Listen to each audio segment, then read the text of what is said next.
La sesión del día de hoy, panel, sobre el lenguaje de la ciencia en la cultura digital. Es claro y evidente cómo el lenguaje de la ciencia ha ido evolucionando a través del tiempo. El acceso mismo a ella se ha ido modificando.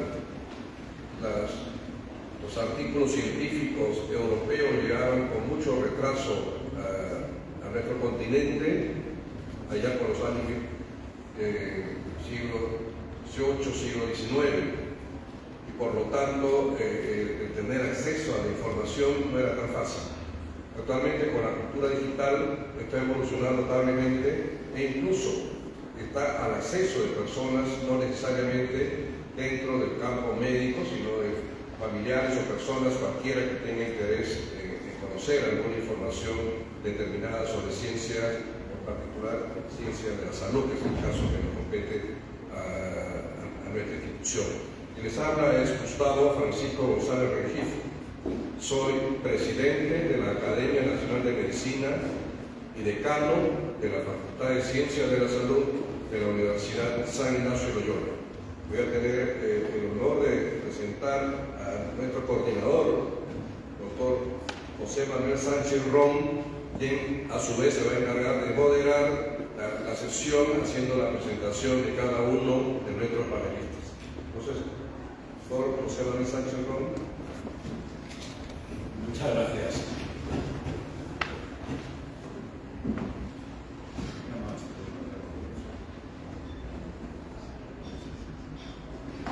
Nuestro presidente ha dicho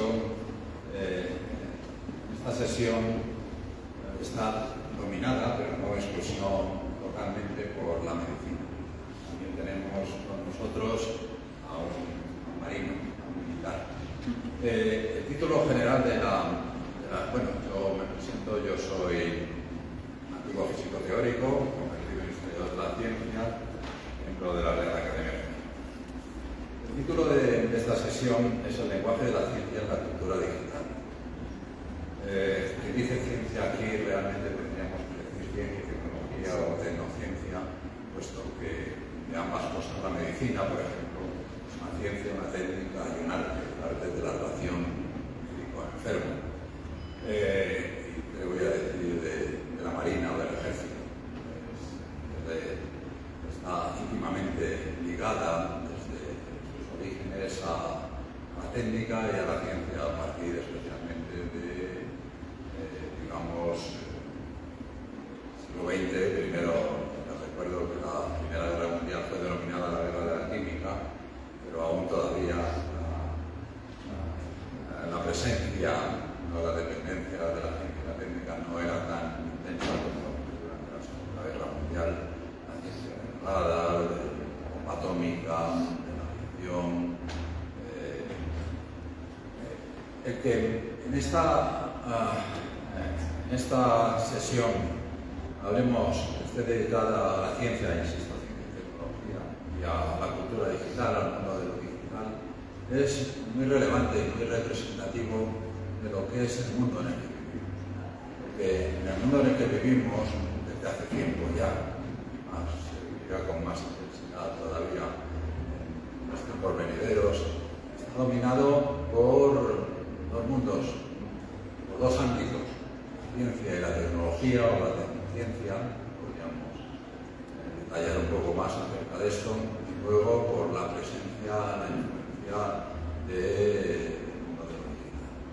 De hecho, muchos de ustedes, de una manera simbólica, estamos en 2025 y celebramos el centenario de la creación de la primera formulación de mecánica cuántica, Werner Heisenberg, en 1925, hasta el punto de que se ha declarado este año como el Año Internacional de la Ciencia y Tecnologías Cuánticas. Un hijo de esa física cuántica es el transistor. Quien dice transistor, dice circuitos integrados, dice el mundo digital, el átomo del mundo digital. Como decía al principio, tres de nuestros participantes hoy, cuatro con nuestro presidente, su ámbito es el de la medicina. La medicina es una disciplina particularmente importante. Yo a mis alumnos les decía en las clases de Historia de la Ciencia, cuando les preguntaba cuáles fueron las primeras ciencias que aparecieron, la respuesta es fácil: astronomía, cielo y ver esas lucecitas, matemáticas, han encontrado huesos de 40.000 años de antigüedad con muescas. Eso es una manera de contar, eso es una matemática y la medicina. Pues por razones evidentes. La medicina actual ha desarrollado, está también muy influida, hasta el punto casi que algunos podrían pensar de una manera exagerada, dominada, controlada por la ciencia. Bien, de todas estas cosas van a hablar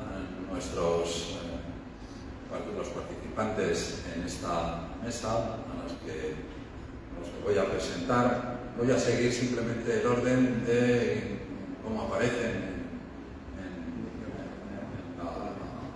en el anuncio de este congreso, y los iré presentando uno a uno según vayan interviniendo. Les he pedido que no se excedan de 15 o 20 minutos. En primer lugar tenemos a la doctora Magalí Blas, que es directora de la Unidad de Ciudadanía Intercultural y Salud Indígena de la Facultad de Salud Pública y Administración de la Universidad Peruana Cayetano Heredia.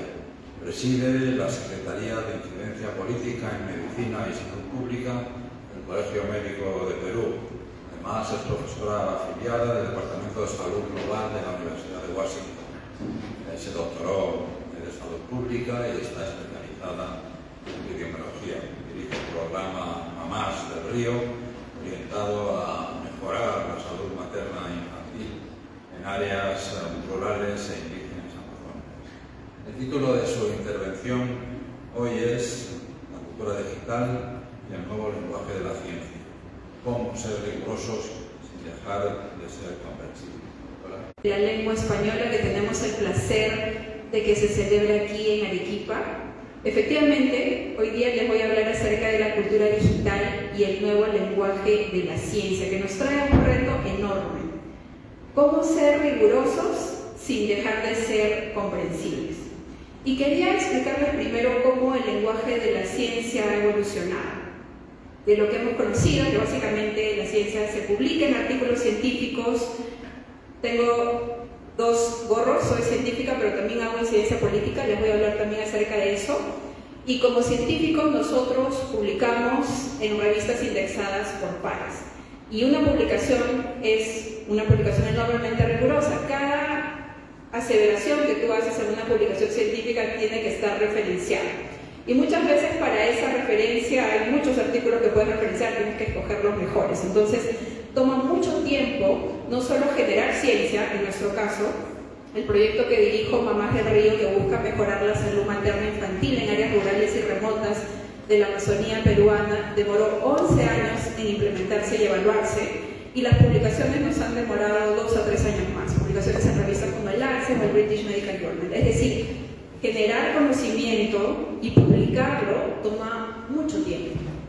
Entonces, este lenguaje que ha sido principalmente promovido a través de publicaciones científicas o congresos científicos, ahora se ha transformado en dos formas. Uno, en la forma como comunicamos a través de medios digitales, que es muy diferente a la forma en la que comunicamos ciencia en congresos científicos, y también en cómo llegamos a la comunidad general. Antes, pues llegábamos a través de congresos, pero un público muy segmentado. Ahora, a través de las redes sociales, tenemos enormes oportunidades, pero también grandes desafíos de los cuales quiero hablar. Enormes oportunidades en el sentido de que como salubrista, nuestra función es trabajar con poblaciones, con comunidades enteras, no con pacientes individuales. Entonces, para un salubrista como yo, es fabuloso poder, a través de un video, a través de una aparición en televisión, llegar a millones de personas, de todas las edades, de todos los estratos sociales, de diversos países. Eso es lo asombroso de los medios digitales que tenemos el día de hoy. Sin embargo, esto implica enormes retos. En primer lugar, comunicar mal la ciencia puede traer consecuencias catastróficas. Puedes hacer que la gente se enferme más o hasta que se muera. Y eso lo hemos visto, por ejemplo, en la pandemia de la COVID, donde la ciencia mal comunicada trajo mala información a las personas que tomaron sustancias que no debían tomar o que, por ejemplo, decidieron no vacunarse porque se generaron estos rumores de que la vacuna cambiaba el ADN, hacía que te vuelvas estéril o buscaba eliminarnos como población. Entonces esa ciencia mal comunicada generó que muchas personas pues no se vacunen, se enfermen más y se mueran. Entonces tenemos que tener mucho cuidado y ser muy rigurosos a la hora de comunicar la ciencia para que ésta esté basada en evidencias y luego pueda también impulsar políticas públicas. Otro reto enorme que tenemos al comunicar la ciencia a través de medios digitales es en lo importante que es hacer el lenguaje más sencillo y accesible al público general. De hecho, cuando hablo con el doctor Elmer Huerta, que es un médico oncólogo y conocido comunicador peruano, una de las cosas que él me dice cuando me da sus tips sobre cómo comunicar es que yo tengo que hablarle, cuando hablo en televisión, como si le hablara a un niño de 8 años. Si un niño de 8 años no entiende lo que digo, entonces la comunicación no va a llegar. Por eso es que es importante hablar en lenguaje sencillo, y para los científicos es un reto dejar los tecnicismos, los lenguajes especializados, para poder comunicar de manera más sencilla a las personas. El tiempo que tienes para comunicar también es importante. Hace poco tuve una entrevista en Canal 7 donde hablaba, por ejemplo, de la investigación que ha demostrado que si tú tienes más descanso de maternidad remunerado, te deprimes menos. Es una investigación científica, es un estudio sistemático en 26, que ha agrupado 26 investigaciones, y les comentaba cómo esto debería implementarse como política pública y cómo, como Colegio Médico del Perú, nosotros hemos avalado los proyectos de ley que buscan extender el descanso de maternidad en nuestro país. Es una área de cómo unes la ciencia con la política pública. La entrevista dura 16 minutos, sin embargo, si esto yo lo pongo en una plataforma como TikTok, nadie va a ver esa entrevista. Entonces tenemos que dividir los mensajes más importantes en videos de menos de 1 minuto, que puedan ser no solo comprensibles para el público, sino que también los puedan atrapar con la información. Por eso la forma como la comunicas la ciencia es muy importante. Si lo haces de una manera muy plana, sin inflexiones, sin usar algo que atraiga al público primero, si no atrapas a tu público en los primeros 5 segundos, ya no los vas a atrapar. Entonces, la forma como la comunicas y el tiempo es importante. También las vías de comunicación, y para nosotros, cuando yo nací no existían los celulares, yo los usé, ya adquirí un celular ya cuando tenía creo que 18 años.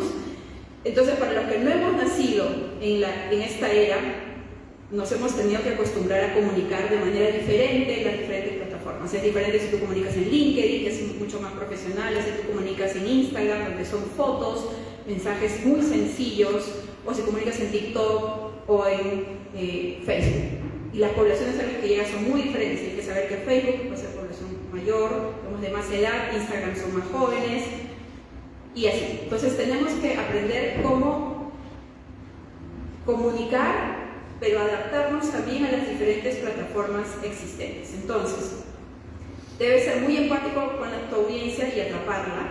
Y en otras palabras, la ciencia necesita traducirse, pero sin traicionarse. Y eso es muy importante en el entrenamiento que recibamos los científicos o los divulgadores de ciencia para poder lograr eso en el público. Hace poco estuve también en un congreso de periodismo científico, y un periodista decía que los científicos hemos perdido enormemente el posicionamiento versus influencers. Entonces los influencers pesan mucho más, influencers que no tienen necesariamente base científica, pero científicos. Por eso es que necesitamos especializarnos y aprender. El otro tema que quiero hablarles es sobre la traducción cultural de la ciencia, que es sumamente importante y en el proyecto que dirijo en Mamás de Río es vital. Y la traducción cultural de la ciencia es ese proceso mediante el cual el conocimiento científico se adapta y se comunica tomando en cuenta el lenguaje. Las comunidades en las que trabajamos Recuerden que el objetivo de nuestro proyecto es mejorar la salud materno-infantil en áreas rurales, remotas e indígenas de la Amazonía peruana. Las mamás encontramos que botaban el calostro de los bebés. El calostro es esta leche amarilla rica que nos sale después de dar a luz. Sabemos que está rica en nutrientes, en anticuerpos, pero las mamás lo botaban porque ese conocimiento se había traducido de generación en generación, porque era leche de otro color, era un color diferente, era amarillo y lo botaban hasta que salga leche blanca. Entonces, ¿qué es lo que hicimos nosotros? Traducir ese conocimiento, pero adaptarlo culturalmente. Y trabajamos con una partera reconocida, quien la forma como explicaba a las mamás que den el calostro, y lo explicaba en base a videos que hemos hecho, y que gracias a la tecnología nosotros damos una tableta a un agente comunitario en cada comunidad y se expandía, se esparcía, gracias a la tecnología su mensaje, explicaba que ese calostro era la primera vacuna del bebé y que era importante para él. Esa forma de explicarlo de una manera que la comunidad lo pueda entender en base a lo que ellos conocen, vacunas es algo conocido y ellos, la comunidad para ellos es súper importante, hizo que las mamás se vacunen mucho más. Entonces, esa traducción de un conocimiento médico a una idea profundamente significativa en su cosmovisión cambió esta práctica que había sido arraigada por décadas. Y logró, y esto lo hemos medido, obviamente descubrimos eso mediante una investigación inicial, que le llamamos investigación formativa, y en las mediciones que hicimos durante los 5 años de implementación del proyecto, y que está publicado en el Lancet Regional Health Americas, demostramos que esta práctica mejoró en 45%, es decir, 45% más mamás les daban el calostro a sus bebés. Finalmente quiero hablar del español y el enorme potencial que tiene. Sin embargo, como lengua científica está muy subrepresentada. La mayoría de la ciencia se produce y se adquiere en inglés. De hecho, a nosotros los investigadores nos entrenan a que tienes que publicar en una mejor revista, y cuando tú ves la lista de las mejores revistas, todas casi están en inglés. Tienes que aprender a escribir en inglés, aprender a presentar en inglés. Creo que tenemos, y esta es una gran oportunidad, de fortalecer el ecosistema digital de la ciencia en español, con plataformas que puedan adaptar ese conocimiento científico, que es muchas veces difícil de absorber, a un conocimiento más accesible a la comunidad. Además, trabajar en la formación de los científicos en cómo comunicar la ciencia y trabajar con las colaboraciones entre instituciones. Finalmente, quería decir que el mundo está saturado de información y en este momento la ciencia necesita recuperar su voz y tener un rostro mucho más humano, porque al final la ciencia también es un lenguaje para cuidar la vida. Muchas gracias.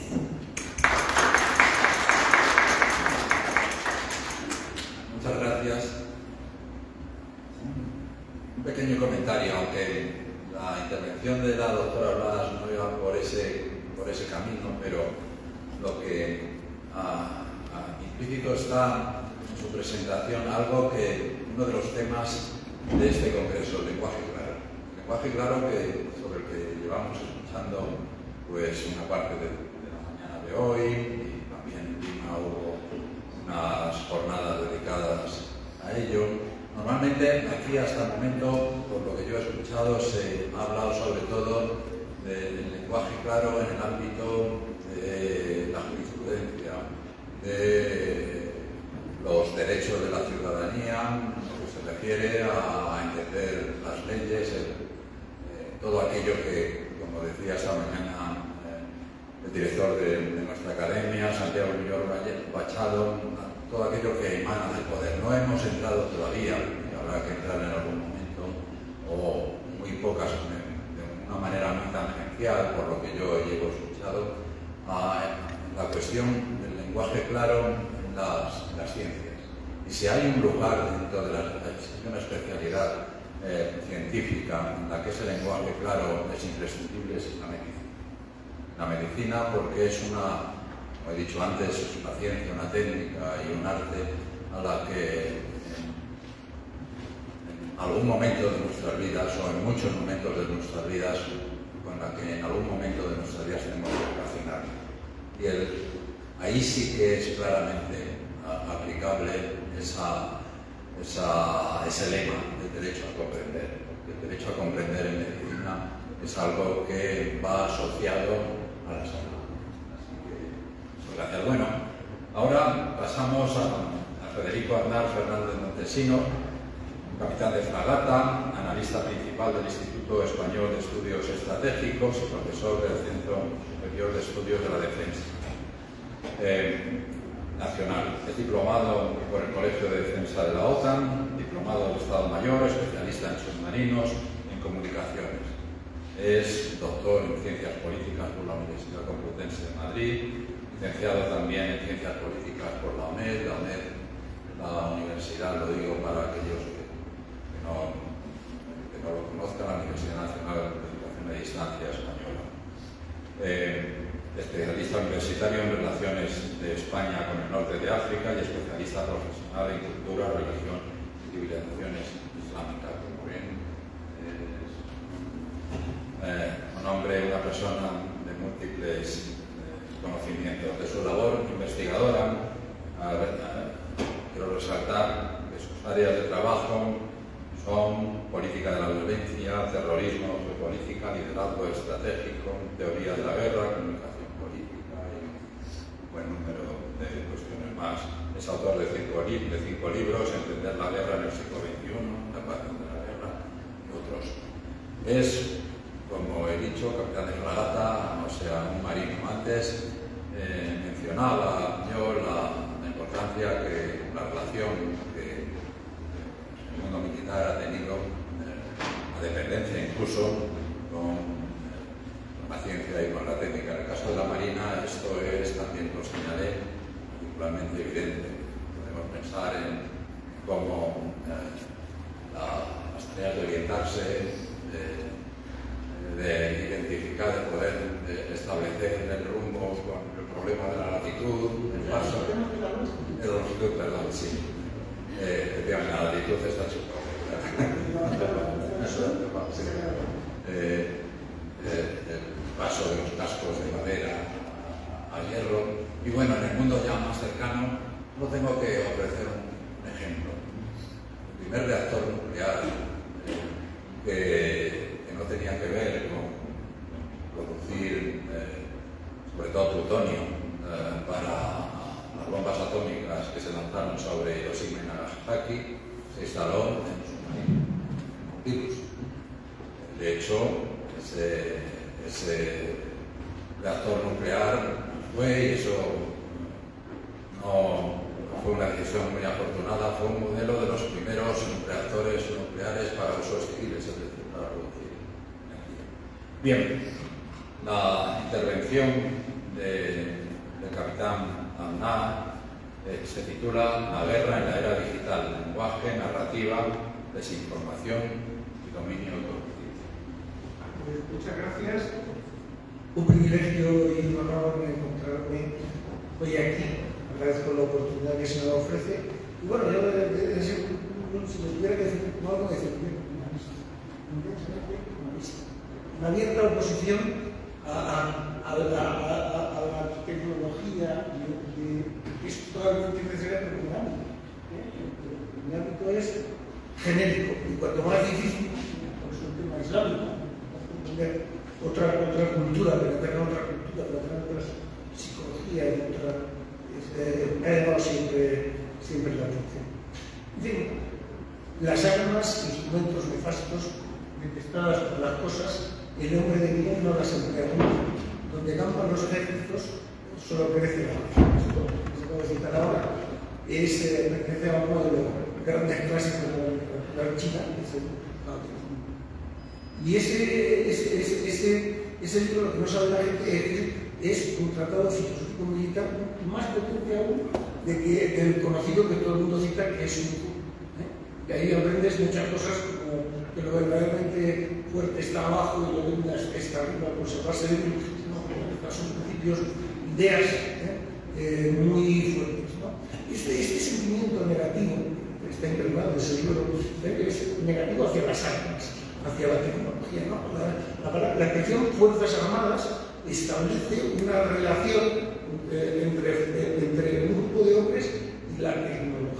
La tecnología es lo que contribuye a la definición de los tiempos. La tecnología no es buena ni es mala. Estaba pensando ahora en el famoso ciclón B que se utilizó en Auschwitz.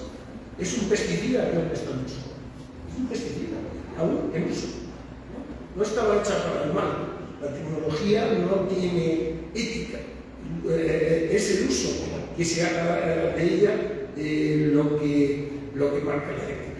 Y otra cosa que también sale en el Tao Te Ching es en el tema de las palabras, la relevancia de las palabras en las relaciones humanas en la guerra. ¿Por qué? Porque las palabras definen el marco. En el caso de un conflicto, el marco, el que lo define, está definiendo el resultado. Una cosa como la guerra, ¿no? Era un tiempo, una cosa que se consideraba hasta hace poco impropia de un mundo avanzado, ¿no? Pero claro, los conflictos de Azerbaiyán, de Gaza o de Ucrania demuestran que no es así y que hasta ha podido volver a Europa. Y es que el hombre, por eso no nos hace mejores. Si acaso más complejos, incluso más contradictorios, pero no mejores ni distintos. Además, la guerra muchas veces, lo estamos viendo, no es sino un síntoma de algo mucho más profundo y que es un cambio geopolítico. No es causado, es un síntoma, ¿no? Pero entonces, ¿qué es una guerra? Quiero llevarles a partir de la guerra a que entienda que la guerra no es solo violencia y que la desinformación empiezo por el final, es una forma de guerra. Por eso quiero entrar un poquito en el concepto de guerra. Podemos plantear la guerra como una cosa jurídica que empieza con unas ciertas causas, el jus ad bellum, se desarrolla de un cierto modo, el jus in bellum, y acaba rápido. Pero sabemos que no es así. Hasta el 2005, tengo todo este tiempo, voy a citar a los autores, hasta el 2005 Estados Unidos utilizó la fuerza en 220 ocasiones y declaró la guerra en 5. La última vez que declaró el Reino Unido la guerra fue en 1942 contra Siam. El ejército que mejor cumplió las normas de la guerra fue el alemán en la Segunda Guerra Mundial. Y desde la Primera Guerra Mundial no han habido acuerdos de paz. Desde luego no los hubo en la Segunda, y los que han habido han durado de promedio menos de 10 años. También podemos ver la guerra en clave militar como una sucesión de batallas que el que ganara todas las batallas gana la guerra, pero tampoco es así. No es una aproximación suficiente. La victoria se tiene que traducir en algo, en la paz, y a veces esa traducción no se logra. Por ejemplo, Vietnam y Afganistán, ¿quién ganó toda la guerra? Estados Unidos, pero la paz no. Entonces, también podemos incluso abordar la guerra en términos médicos, que sería la definición médica de guerra, la de un doctor ruso, es epidemia de politraumatismo. Podemos verla en términos de justicia, pero desde cuándo la guerra, matar a un lechero que esté en el bando equivocado puede calificarse justo. Se puede alcanzar la justicia desde una sucesión de injusticias. Podemos verla en términos religiosos. ¿Y qué hacemos con la guerra, con los negocios? Incluso en términos económicos, ¿y qué hacemos con venderla?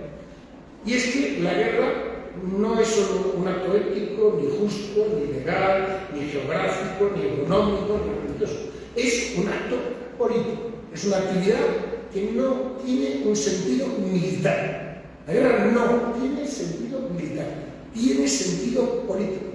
Y si la guerra no tiene sentido político, no tiene sentido ninguno. La política es la gramática de la guerra, de los conflictos. Es un acto político que desborda todos los planos anteriores y que no atender a estos planos induce a un análisis incorrecto y al error.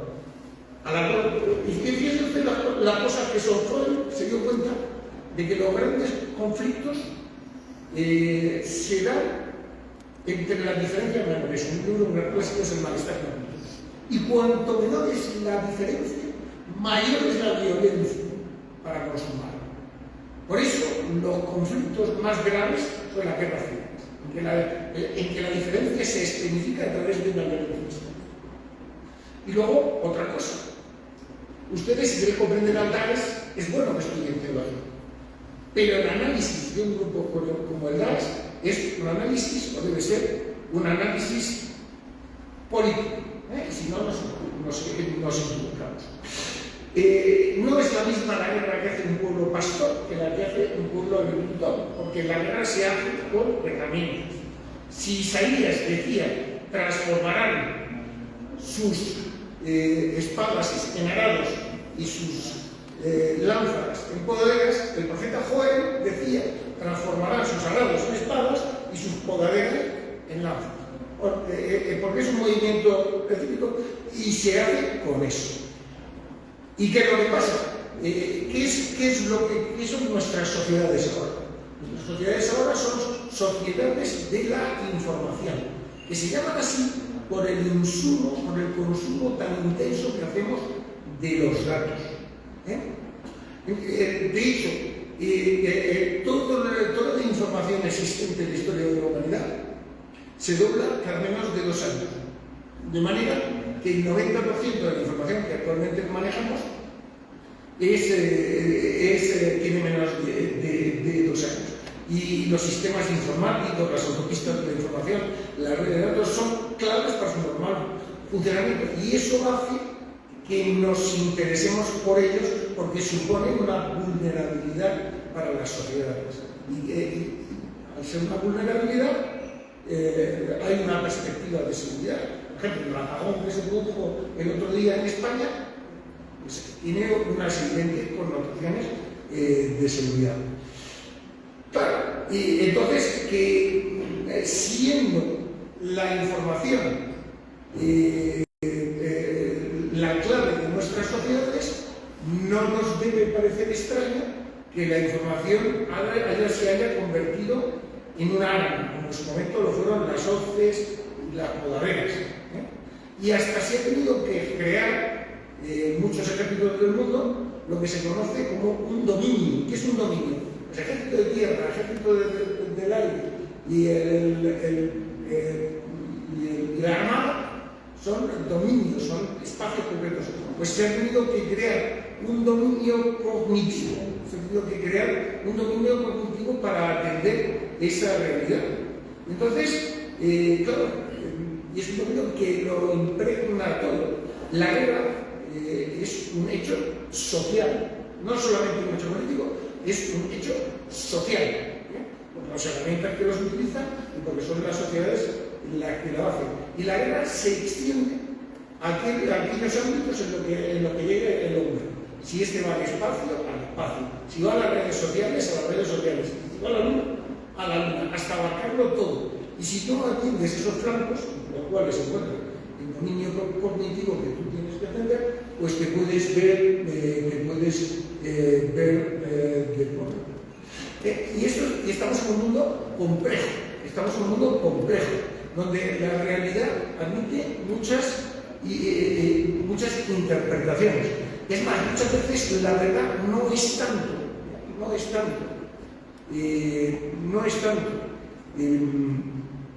El hecho, lo que se produce, como la aceptación del mismo. Yo, me encanta a mí cuando voy a Jerusalén, me encanta ir a un monasterio que se llama Misión, que está en el Tósito, en el lugar donde encuentra a Cristo. ¿Qué es la verdad? Pero todo hizo esa pregunta. Y entonces resulta que la razón, que es la piedra del conocimiento de nuestras sociedades, ha sido abandonada y la noción tiene parte. Ahora tenemos más información, pero la calidad media de esa información se ha reducido. La clave no es tanto la información, que hay mucha, sino la correcta selección de la información. Todo lo que es verdad, pero también todo lo que no lo es, se encuentra en la red. Y entonces sucede, y esto se mezcla con la realidad internacional, que hay conflictos con quienes hay relaciones. Entre el Imperio Chino y el Imperio Romano había relaciones y había conflictos. Pero ahora todos somos fronterizos con todos. Entonces, al haber más relaciones, se producen más conflictos. ¿Pero qué pasa? Esos conflictos se ven atemperados porque hay relaciones, porque hay otras relaciones, y entonces el espectro de conflictividad se reduce. Siempre, claro, podemos tener el problema, que es lo que estamos viendo en Ucrania, que un conflicto local acabe globalizado y acabemos todos engullidos en ese conflicto. Entonces ha aparecido un concepto nuevo que es la zona gris, que explica que sirve para explicar en el ámbito de las relaciones internacionales una actitud inamistosa, ¿no? Que tú tienes una base de relaciones comunes que es interesante para todo lo que estamos aquí, porque a mí me interesa tu gas y a ti te interesan algunas otras, y a ti te interesa mi dinero, pero en otras cosas combinamos y en algunas cosas este enfrentamiento puede llegar a ser. Entonces, en estos ámbitos es donde, por no ser excesivamente violenta, ni excesivamente intrusiva por incomodar, se emplea la desinformación. Inducir, fomentando el disenso, la desunión, o hacer que el otro adopte decisiones erróneas, cuando romper desde dentro, estás antiguo como la guerra.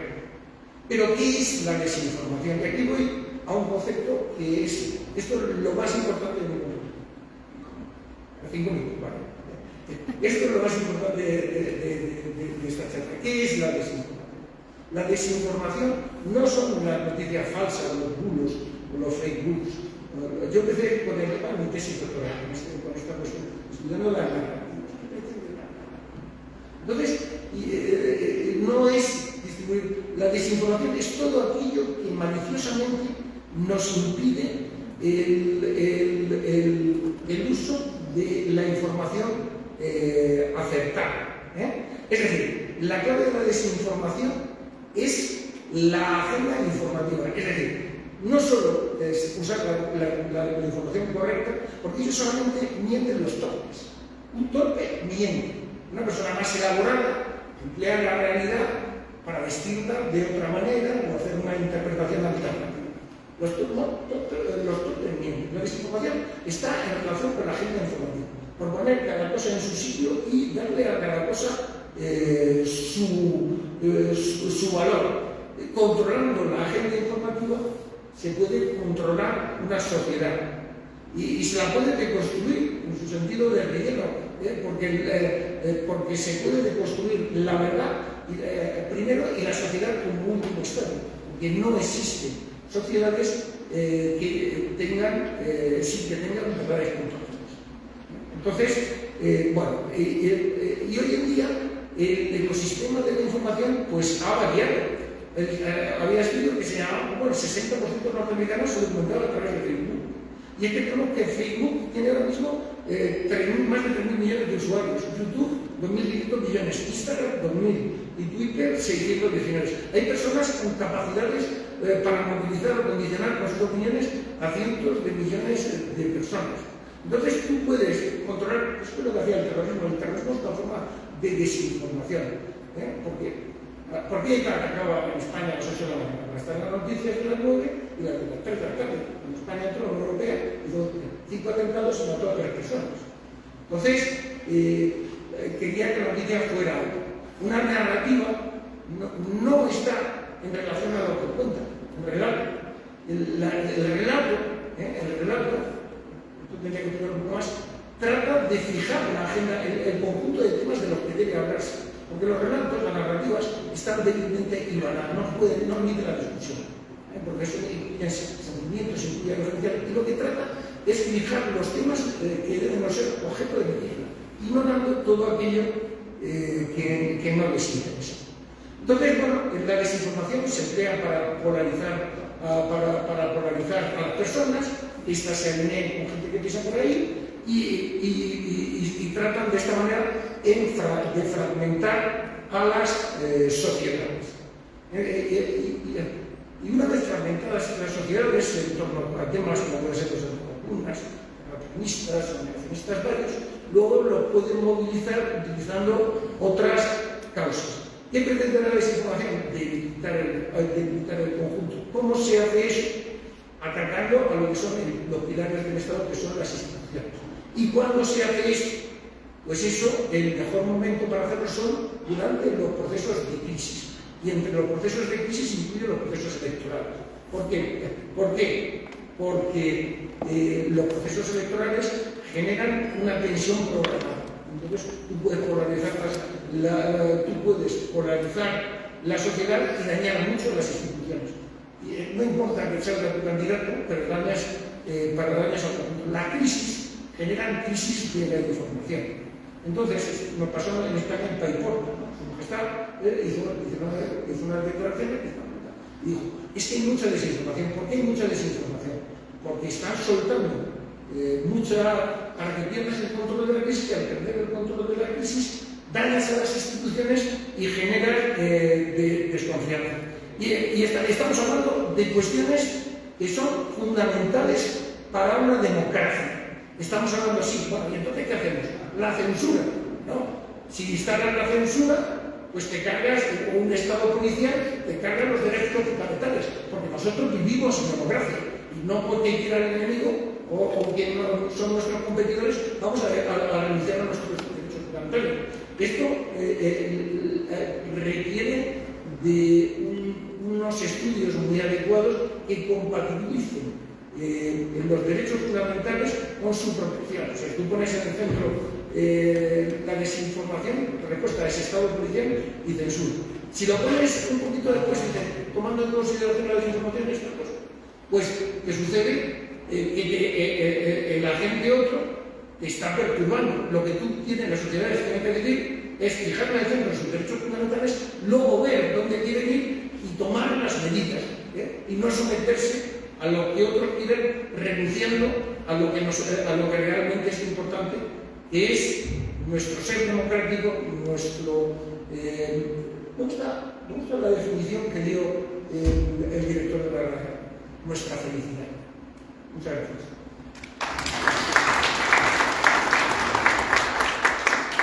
Una Constitución de Cádiz. Ahora le toca turno a Óscar Pamo Reina, es médico internista y académico de número de la Academia Nacional de Medicina, autor de libros como Lengua Médica, Medicina y Lenguaje, o artículos como Léxico Médico del Pasado, Léxico COVID, entre otros. Es miembro del equipo del Diccionario Panhispánico de Términos Médicos de la Real Academia Nacional de Medicina de España. Y esto me da pie para mencionar, recordar también la importancia que tuvo la elaboración del diccionario médico por esta Academia Española, la Nacional de Medicina, y luego cómo, yo creo que siguiendo el ejemplo de la Real Academia Española en todas sus publicaciones, cómo ha extendido en esa labor inmensa aquel primer diccionario, primero pero voluminoso diccionario médico, a el Diccionario Panhispánico de Términos Médicos, que ya está publicado en papel y también en el mundo digital. La intervención del doctor Pamo Reina se titula La comunicación de la ciencia en las redes sociales.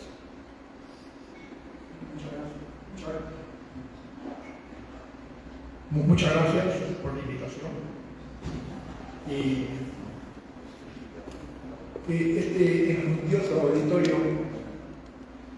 me recuerda a la dicotomía entre las humanidades y las ciencias.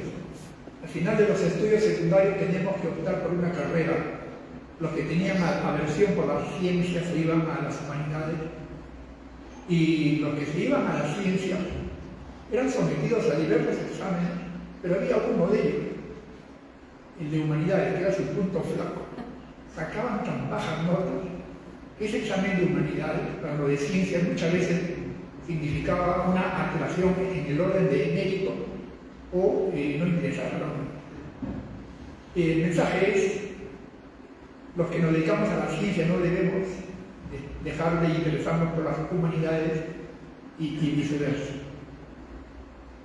El lenguaje científico es una forma de comunicación precisa, objetiva y sistemática que utilizan los científicos para describir fenómenos, procesos y descubrimientos. Se caracteriza por el uso de una terminología técnica, claridad y coherencia lógica, argumentación basada en evidencias y un estilo impersonal y objetivo.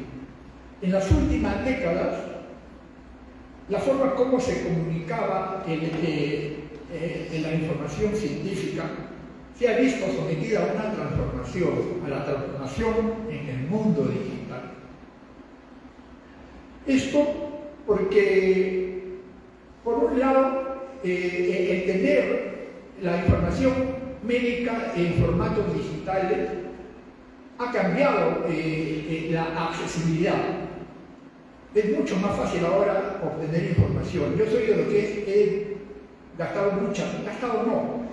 he tenido muchas horas de estudio en bibliotecas. He recurrido a fotocopias de libros y revistas. He comprado libros piratas. Pero ahora lo tenemos libros, revistas, publicaciones en formatos digitales de muy fácil acceso. Entonces ahora la ciencia ha optado por el open access, el acceso abierto, la fácil disponibilidad, sin pagar. Es cierto que hay algunas bases de datos que cobran, pero la gran mayoría de las publicaciones científicas ahora tienden a eso, al acceso abierto a la información. Digamos, en cierto modo, que el conocimiento se ha democratizado. Esta nueva forma de divulgación científica involucra a las redes sociales. Hay diversas plataformas, desde WhatsApp, el YouTube, el Instagram, antes Twitter, ahora el X, etc. Y a través de estas plataformas recibimos una cantidad de información realmente increíble. Si ustedes supieran la cantidad de artículos, revistas y libros en formato digital que yo recibo por tu WhatsApp cuando lo envían a mi correo, es tal que ya no tengo tiempo de leerlo ni los abro realmente. Para que vean cómo es el mundo digital permite la accesibilidad a una ingente cantidad de información. Hay páginas web, hay blogs, hay infografías, etc. Este mundo digital emplea mucho las imágenes, el lenguaje es híbrido. Las generaciones modernas no pueden atender un auditorio si es que no les pasan imágenes. Y actualmente las conferencias son con PowerPoint, con videos, etc. Yo soy de los que, como muchos de ustedes, hemos escuchado una clase de historia a un profesor durante una hora e imaginando todo lo que él relataba. Pero esto ahora ya no se consigue.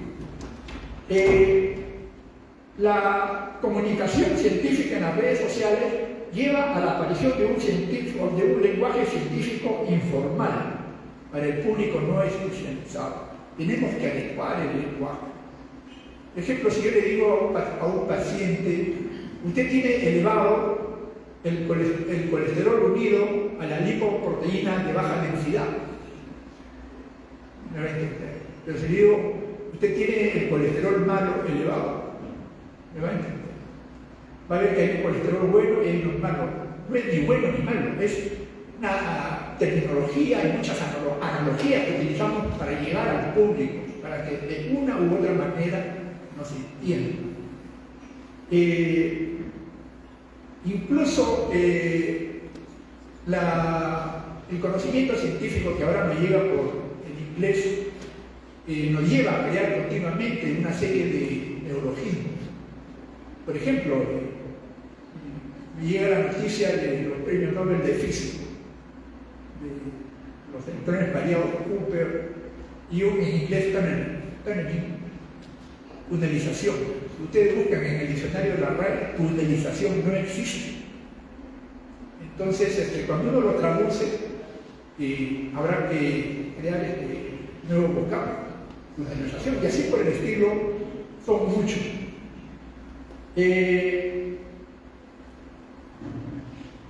El problema de la comunicación científica en las redes sociales nos lleva a ciertos riesgos. Puede haber pérdida de la precisión, malas interpretaciones y desinformación. Tenemos que medir el rigor versus la divulgación. No es fácil mantener la precisión científica al simplificar el lenguaje para el público general. Hay desinformación digital, es cierto. Hay pseudociencia, fake news, que se difunden rápidamente. Hay gurús, hay terraplanistas, hay antivacunas y que tienen muchos seguidores. Entonces, eso es una de las desventajas de este mundo digital. Hay brechas digitales. No todos tienen acceso a la información digital. Se requiere software, hardware. En las últimas décadas, lo que han crecido en las dos últimas décadas son los nativos digitales. Nosotros, yo soy de transición. Yo soy de lo analógico a lo digital. Yo soy de lo que ha escrito en pizarras, ha escrito historias clínicas en papel, ahora uso historia clínica electrónica. Entonces, pero hay también los iletrados digitales, los que por uno u otro motivo no han tenido acceso a recibir educación y otros que quizá la tengan pero no tienen acceso a adquirir el hardware. En conclusión, el lenguaje de las ciencias en el mundo digital no solo se transforma, sino que se expande, haciéndose más interactivo, accesible y flexible. Sin embargo, esto requiere una alfabetización científica y digital crítica, tanto por parte de los emisores como de los receptores, para evitar malentendidos y fortalecer el vínculo entre ciencia y sociedad. Gracias.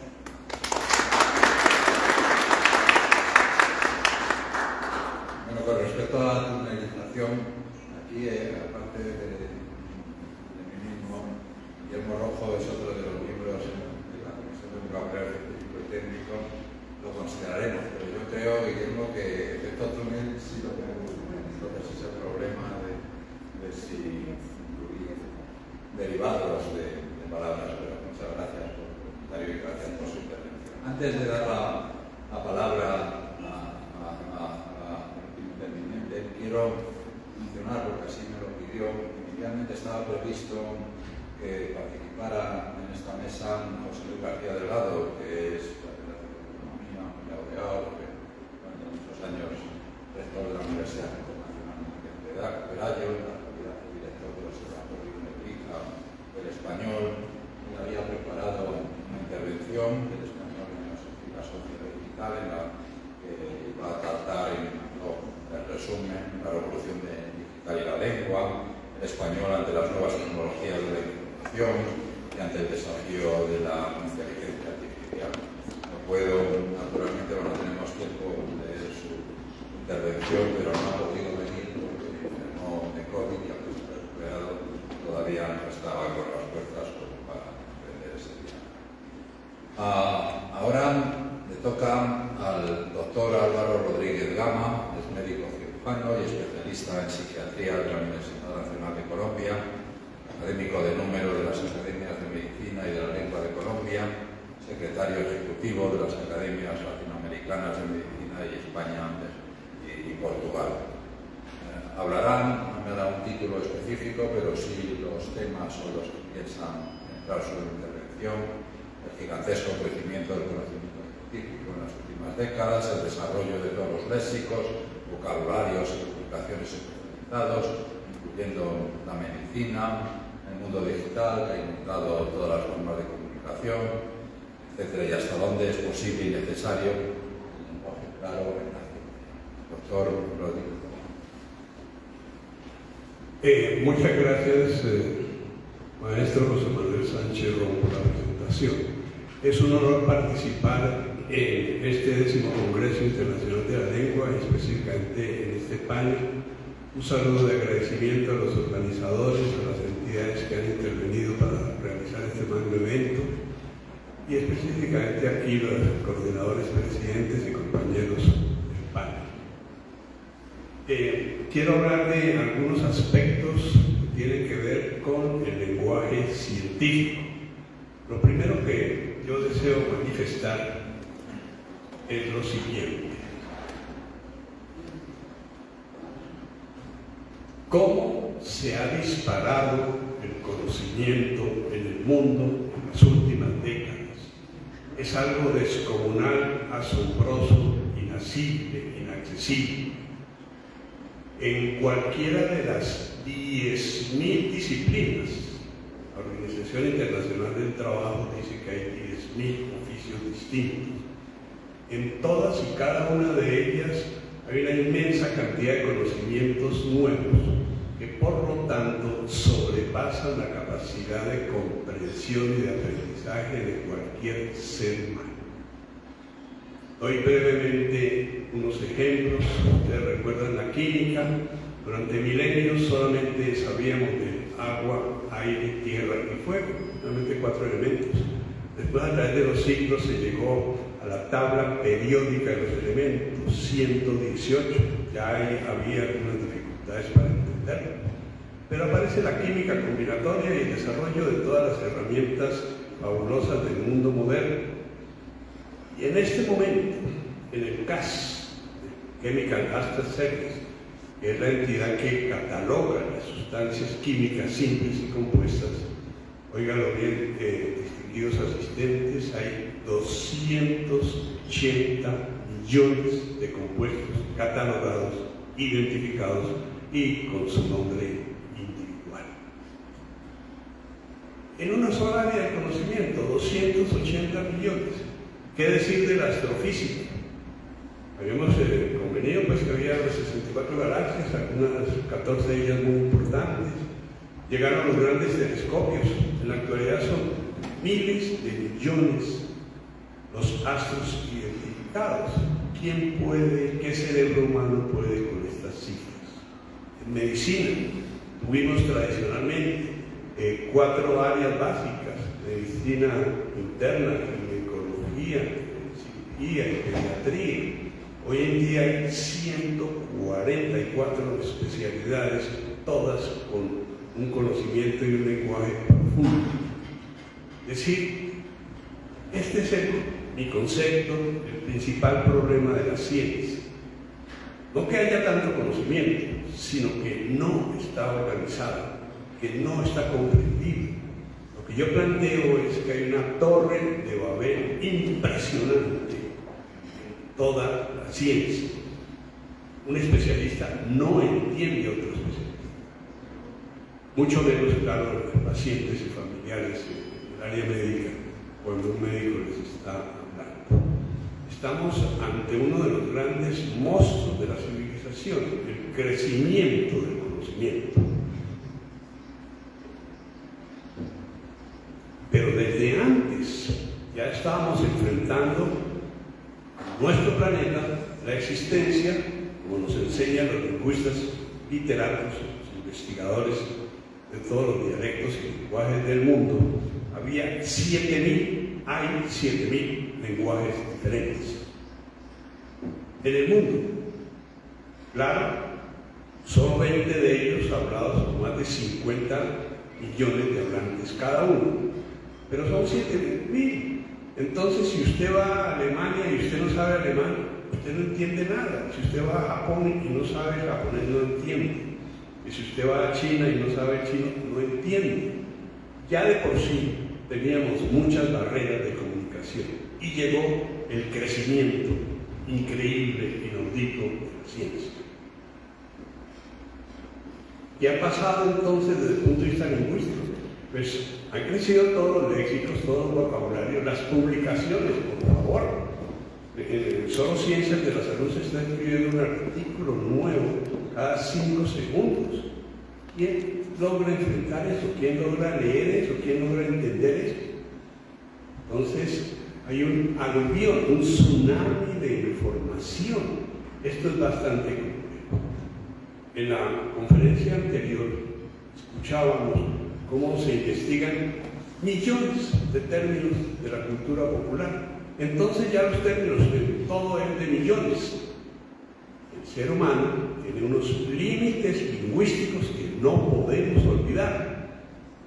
La persona adulta no maneja más de 50.000 términos, y no es que los esté hablando todo el tiempo, apenas se han resumido unos pocos miles, y ahí está todo su reservorio y capacidad de aprendizaje de vocablos, y le estamos lanzando millones y millones de términos, y en todas las áreas es igual.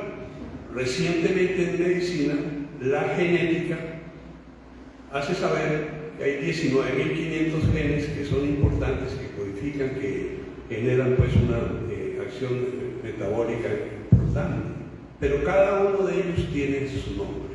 Y los medicamentos son más de 60.000. Así que yo veo, repito, que el principal problema de la ciencia está en la inmensa cantidad de conocimiento. Por supuesto que es un logro, por supuesto que es una maravilla, y eso es magnífico, que la gente haga léxicos, vocabularios. Específicamente en medicina yo trabajé en un diccionario diario durante 30 años. Antes del DPTN, que es el que ahora nos rige, el mío llegó a ser el diccionario más consultado en medicina en español. Pero nos quedamos corticos. En el DPTN tenemos 73.500 términos. Y entonces yo estoy planteando una cosa muy importante. Tenemos que responder a esto. Se necesita que los educadores, que los científicos, que los profesionales entiendan cuál es el problema y la necesidad urgente de dar respuesta a esta invasión de términos que en todas las áreas, repito, están en unos términos absolutamente incomprensibles.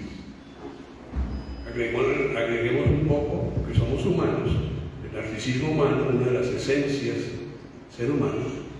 Yo he estado en muchas conferencias, en las cuales habla un especialista de medicina, yo después hablo con los oyentes, con los compañeros asistentes, y les digo, mira, yo entendí muy poco. El otro me dice, yo no entendí nada. Pero yo le digo, sí, pero tú todo el tiempo asentías y dabas a entender que estabas entendiendo. Dice, no, claro, es que da pena mostrarse uno tan ignorante. Entonces mantenemos la historia de que sí sabemos, pero no sabemos y no entendemos. Y no se diga nada de la publicación de libros y enciclopedias, que igualmente está disparado en todos los aspectos, repito, de la comunicación científica. Como si fuera poco, llega el mundo digital. Y entonces nos invadieron de celulares, computadores, platos, plataformas, formas de comunicación espectaculares e instantáneas. Y ahí sí se aumentó el problema, la confusión. Porque todo el mundo, hoy en día, habla de la democratización del conocimiento.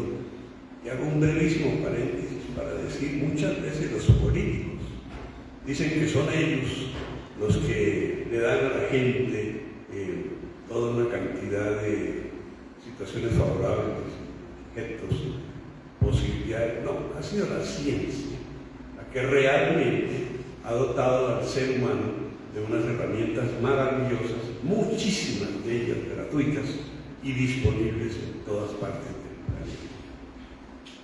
Bueno, entonces comunicación digital también instantánea, espectacular como conocemos, pero igualmente sin enseñanza, sin guía, sin orientación, es una complicación para todas las personas. Me detengo a hablar un momento de los diccionarios.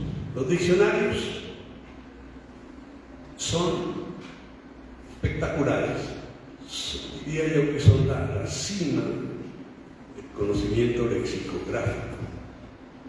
Un buen lexicógrafo tiene un diccionario como su paradigma, como su mejor logro. Pero debo advertir una cosa: nos hemos quedado en los diccionarios como si eso fuera un fin. No, los diccionarios son un fin para el lexicógrafo, claro que sí, pero no para la ciencia, ni para la cultura, ni para el conocimiento, ni para la educación. Son herramientas fabulosas, espectaculares, pero nadie ha aprendido una ciencia de la A a la Z, eso no existe. Y así están configurados prácticamente todos los diccionarios. Entonces, yo lo que estoy proponiendo es, fíjate, en medicina hay 3.425 escuelas en el mundo.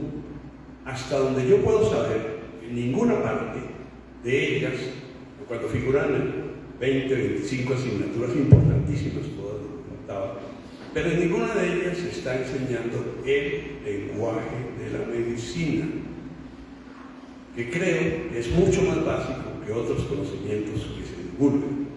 Entonces, ya es tiempo que entendamos que hay que pasar.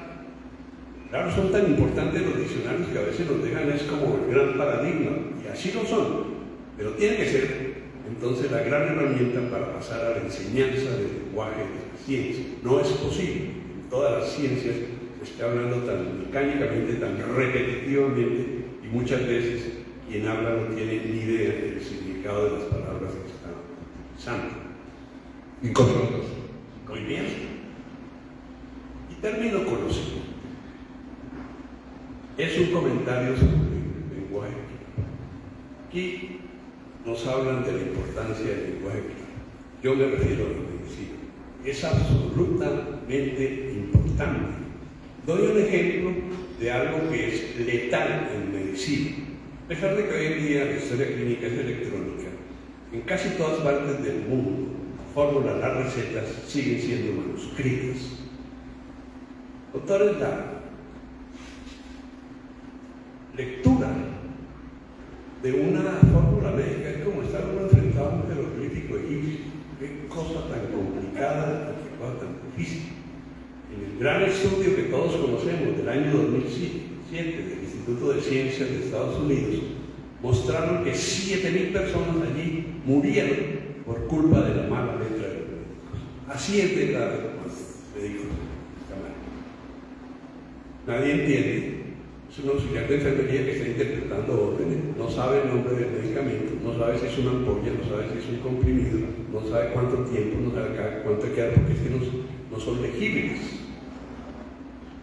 Eso está ocurriendo en todas partes. Sin embargo, lo que yo también quiero agregar es lo siguiente: eso tiene su límite. Una persona va donde el médico le dice: mira, yo encuentro que tú tienes, por signos y síntomas, tú tienes una bronquitis. Esta bronquitis le interesa al paciente si es una cosa grave, leve, y sobre todo le interesa al doctor. Entonces, ¿qué hay que hacer? Y el médico le va a explicar qué hay que hacer. Pero no se espera que el médico dé una clase de anatomía. Le voy a explicar lo que es un bronquio, le voy a explicar lo que es una infección, le voy a explicar lo que es un medicamento. No. El lenguaje, claro, también debe tener sus límites por el sentido común de que hay cosas que no le interesan a nadie. Por supuesto, con tanto engaño que hay en publicidad, que hay en comercio, que hay en lenguaje de políticos, por ejemplo, en el lenguaje de la letra menuda que nadie entiende y que resulta decisiva en el paso de los sucesos. Ahí necesitamos lenguaje claro, incluso legible. Esas cosas, por ejemplo, en medicina, consentimiento informado. Está uno con un fuerte dolor y le pasan a uno una hojita llena de 40 renglones. Le dicen: firme esto porque le vamos a hacer una serie de procedimientos que los autoricen. ¿Qué hora va a leer eso uno cuando uno está ahí enfermo y adolorido? Claro, hay lenguaje. Es importantísimo que sea claro, pero, repito, hasta ciertos límites. Entonces, resumen. creció, sigue creciendo y cada vez más todo el conocimiento científico. Estamos anegados de siglas, abreviaturas, acrónimos, epónimos, topónimos, fórmulas matemáticas, palabras especializadas. Existe una explosión bibliográfica mundial supremamente compleja. Hay una torre de Babel terrible en la ciencia. Se requiere realmente que enseñemos el lenguaje de la ciencia. Y claro que la divulgación la hagan, si hay periodistas científicos buenos, pero ojalá que la hagan científicos divulgadores que saben mucho más. Y ojalá que tengamos una mayor comunicación con los medios masivos de comunicación que difunden tanta información tendenciosa, falsa, engañosa, peligrosa. Les agradezco mucho su atención. Muchas gracias. Aunque nos hemos pasado 5 minutos sobre la hora prevista de nuestra sesión, como hemos empezado 10 minutos al menos más tarde, si hay una o dos preguntas, pues estaremos encantados seguro de responder. Sí, bien. Un momentito que le van a acercar el micrófono.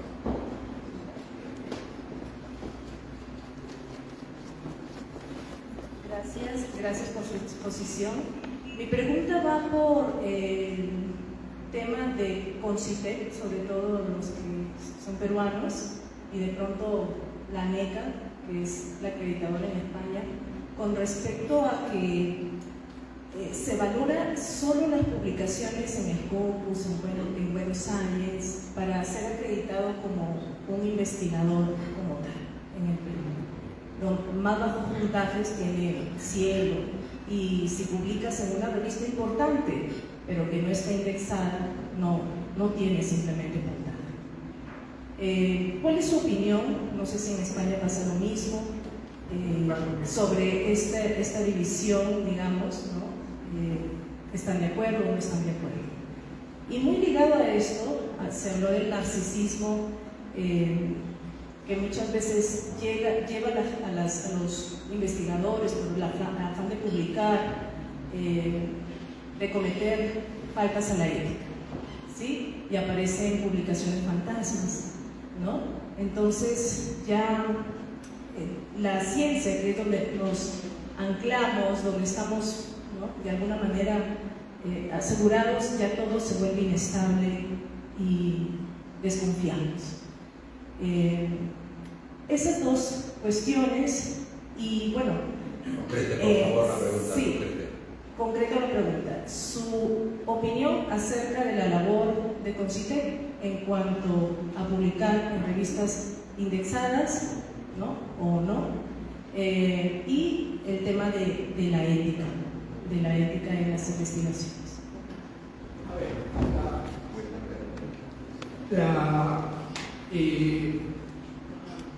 Hay revistas que tienen, digamos, cumplen con ciertos requisitos y le llaman esas revistas que son consideradas por los consejos de ciencia y tecnología del país o de las instituciones académicas. El caso de Scopus, por ejemplo, el Cielo, aquí, Cielo Perú, por citar algunos ejemplos. Entonces, en realidad, esa es una acreditación. Eso significa que una revista cumple con ciertas exigencias que pide la revista para entrar a esa base de datos. Pero hay revistas que están en el proceso. Cuando una revista nace de frente no va a entrar a estar indexada. Es un proceso. Entonces, en ese proceso recibe muchas publicaciones. No es que esa publicación no sirva. Entonces, más aún, en las revistas indexadas también se publica basura. Hay publicaciones que después son obligadas a que el autor se retracte. Hay muchos casos de mala praxis, aún en las mejores revistas. Hay varios ejemplos de revistas muy reconocidas mundialmente que han rechazado artículos que después ese artículo se ha publicado en otra revista y ha sido algo trascendental. Entonces, todo es relativo. Las revistas que no están indizadas, muchas veces están en proceso, pero repito, ¿qué cosa es estar indizado en una base de datos? Es simplemente que acredita ciertas exigencias. pero no significa, la que no está no significa que su información no sirva, no es así. Ahora, quien exige son las universidades, que exigen que sus investigadores publiquen en revistas indizadas. Esas son las universidades, ¿no? ¿Por qué? Porque eso le va a servir al profesor para escalar académicamente y también para conseguir fondos. Es básicamente por eso, es una acreditación. Pero repito, hay muchas revistas que no están indizadas, están en proceso, ¿no? Y es básicamente eso, ¿no? No sé si lo conocen. ¿Alguna pregunta más? Muy buenas noches. Antes que nada quisiera agradecerles a cada uno de los panelistas, al presidente y al coordinador por estas exposiciones tan importantes. Lamento que el público no sea, o como dijo algún expositor, que nos dividamos por lo que son las humanidades o por la ciencia. Creo que hay una debilidad cuando se trata de la ciencia, es menos sexy para a veces las personas que asisten a este tipo de eventos, pero no deja de ser por ello importante. Entonces, me parece muy relevante lo que han explicado, pero hay algo que me tiene particularmente intrigado frente a este reto de esta cultura digital llena de basura informativa, en que la gente te dice que te puede curar la diabetes porque si tomas un par de hierbas o un tecito especial, o si escuchas una canción de 8 minutos que te va a tranquilizar y no necesitas hacer meditación ni tomar ninguna pastilla. ¿Cómo hacen los científicos frente a toda esta avalancha de desinformación? ¿Cómo traducir, como decía Magali, esta ciencia tan importante para los, como yo, neófitos, que hemos estudiado literatura o hemos estudiado derecho porque no nos gustaban los números? ¿Cómo nos van a atraer? ¿Cómo pueden hacerlo? Y se lo pregunto a ustedes porque ustedes están en ese grado. ¿Me permite? Sí, miren, a los científicos no les importa que alguien diga que la Tierra es plana. No se molestan en contestarle ni tratar de demostrarse. Y aquí viene el problema de la comunicación.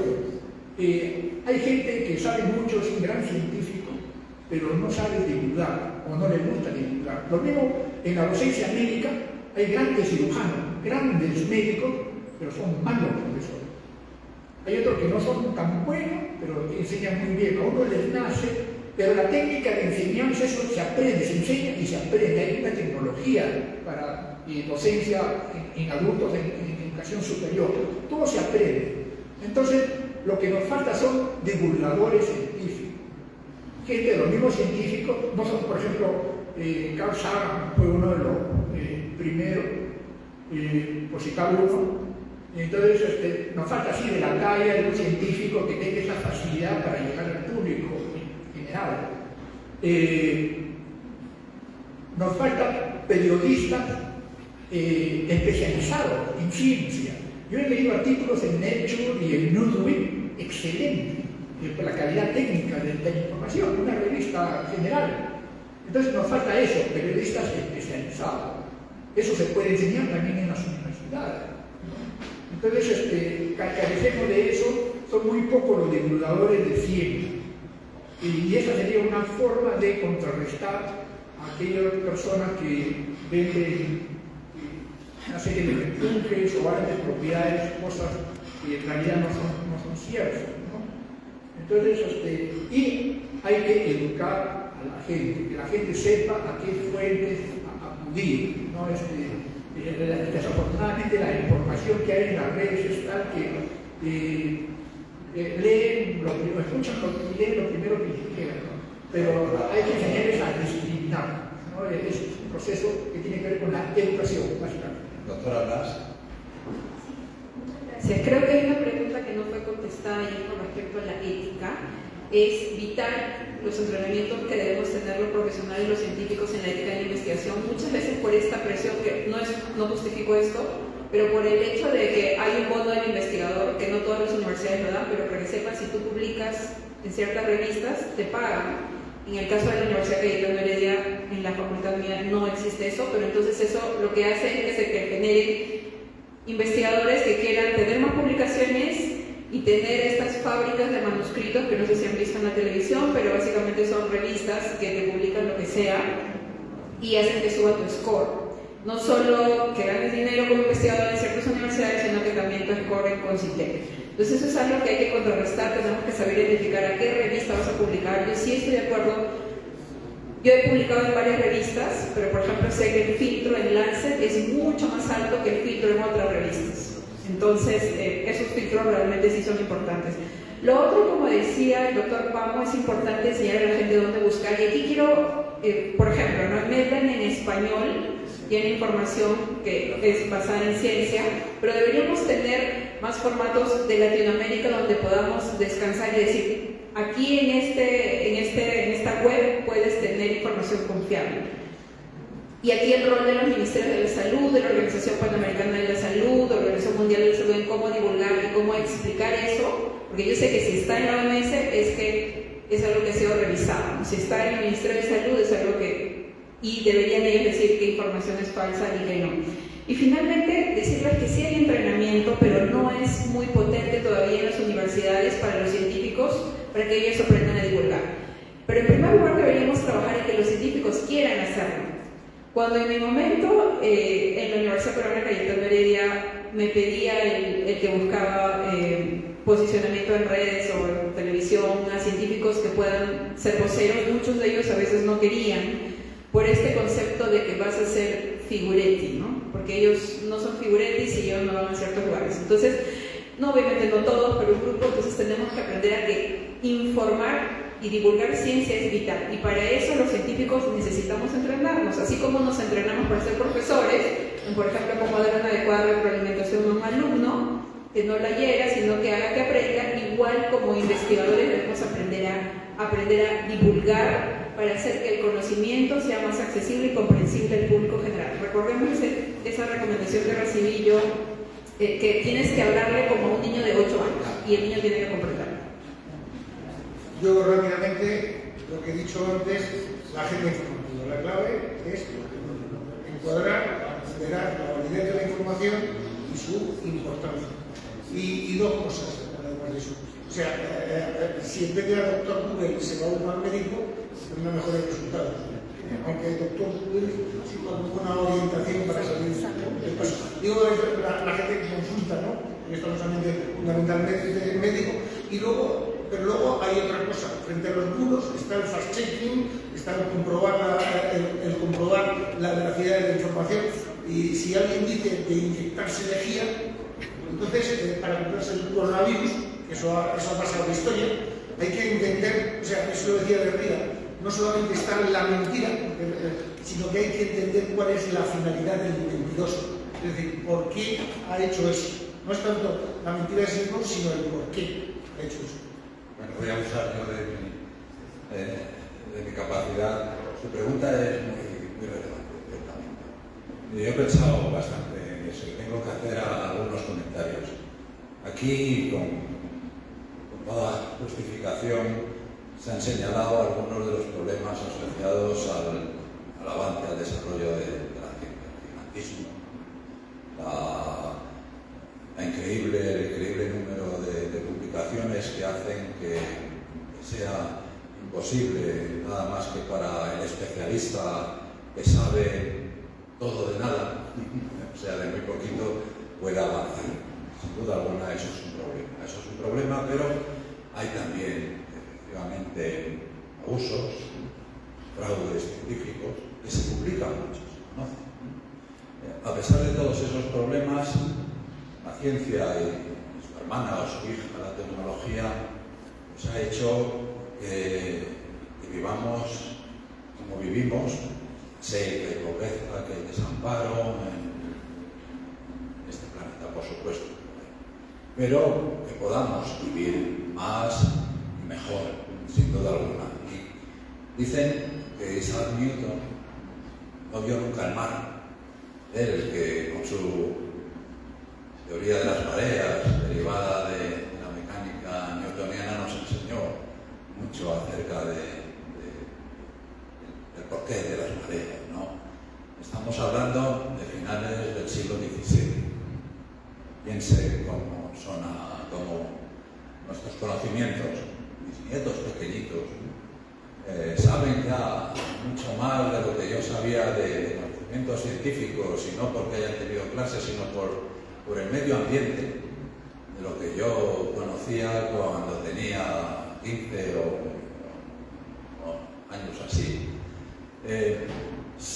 Ha preguntado usted también, o ha mencionado acerca de, bueno, pues eso, y se ha comentado, los antivacunas, los terraplanistas, etcétera, etcétera. Bueno, una cosa que además Federico Aznar ha señalado, y se ha señalado también esta mañana, la ciencia y la tecnología no son ajenas al poder, a las relaciones con el poder político, el poder militar, el poder económico, etcétera, etcétera.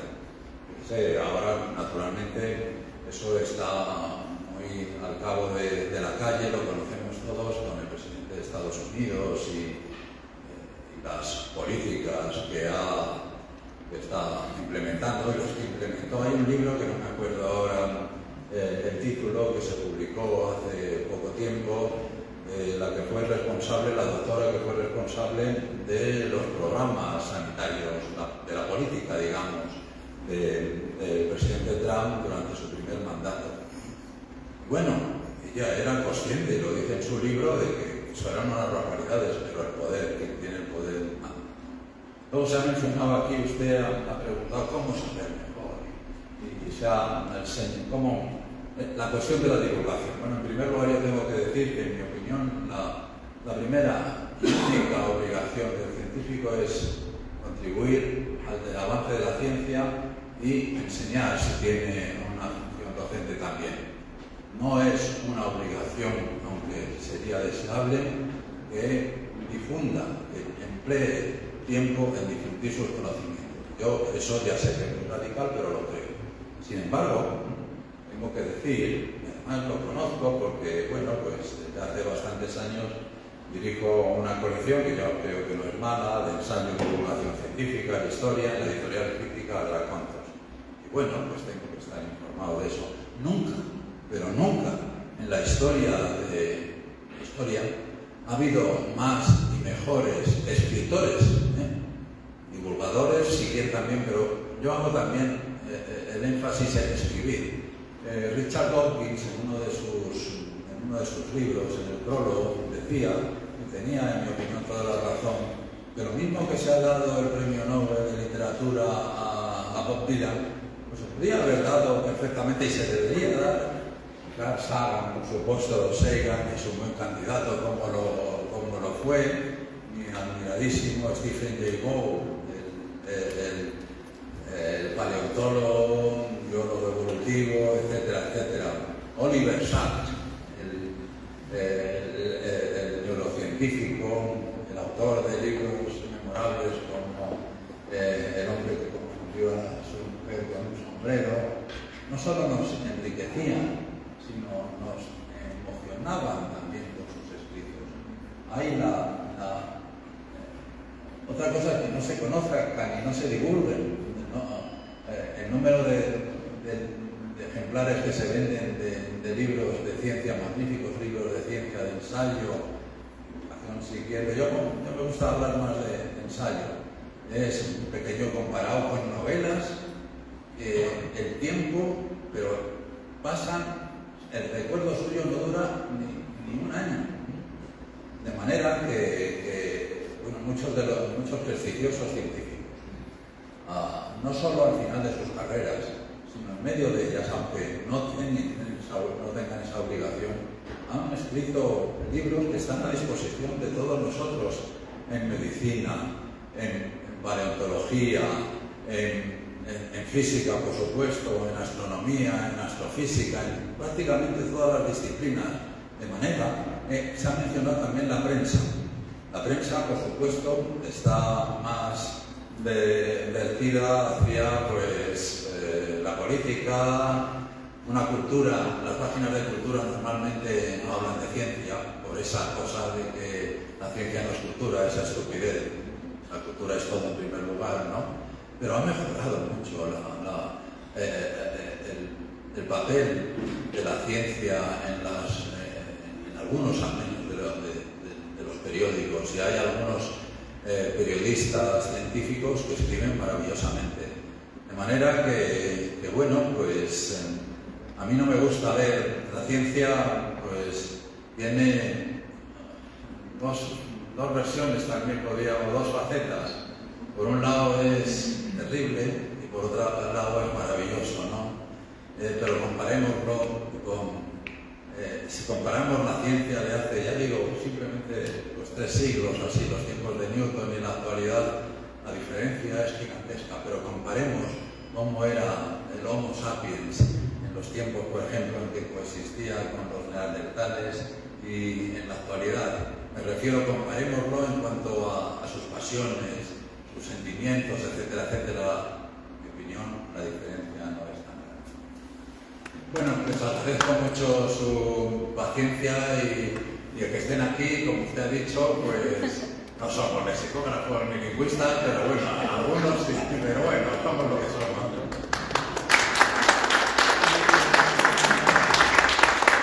Bueno, quisiera agradecer a las 4 excelentes exposiciones. Los panelistas han mostrado su capacidad y versatilidad.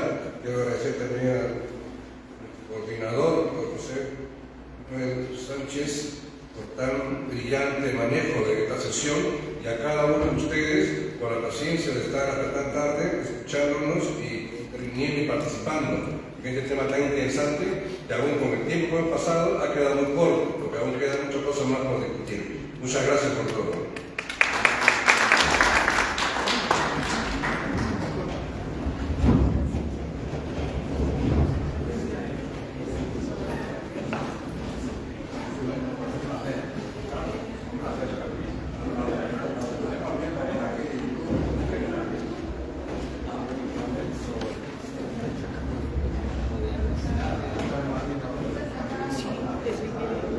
Ya, voy a